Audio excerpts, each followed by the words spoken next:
Kagabi nag-message na ako. Yan, happy birthday po, Bishop.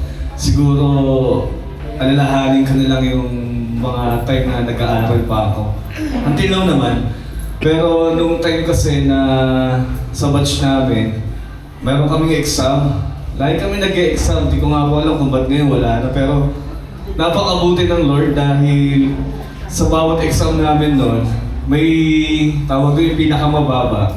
Siya yung magbibigay o magbibili na merienda namin. Eh sa dami namin, parang ang hirap. Tapos nakakahiya rin kahit hindi man sabihin ni Bishop yung sino mababa. Malalaman dahil bibili ka talaga ng merienda. By the grace of God, yung pagtuturo ni Bishop talagang napakalaking parte para sa akin. Dahil yung time na nag-enroll ako sa ASON, sabi ko sit-in lang ako. Dahil ang iniisip ko nun sila pastor na, leaders na, eh ako parang sabi ko wala akong alam. Pero that times, iba yung kilos ng Lord. Tapos meron kaming chapel hour na ginagawa every session namin. Tapos dun sinabi ni Bishop na dineclare niya na balang araw ako mag-ordain sa'yo.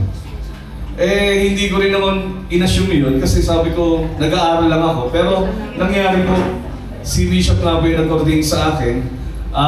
Doon din siya rin po yung lagi nag-encourage sa akin na magpatuloy. Dahil nung time na nag-chapel hour kami, lagi yung sinasabi sa akin na may calling ka. Yan talaga yung nais ng Lord sa'yo. Lakaran mo.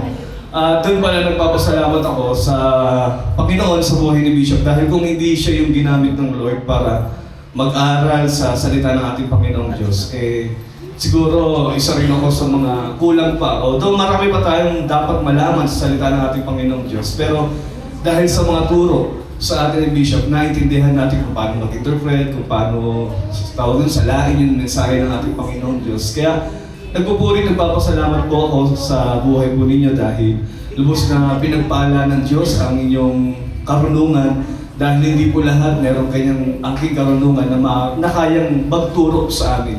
Kaya salamat po sa pagiging instrumento niyo po sa amin at lalo po sa akin dahil lubos na ginagamit po kayo ng Lord. Kaya happy birthday po, Bishop. Salamat.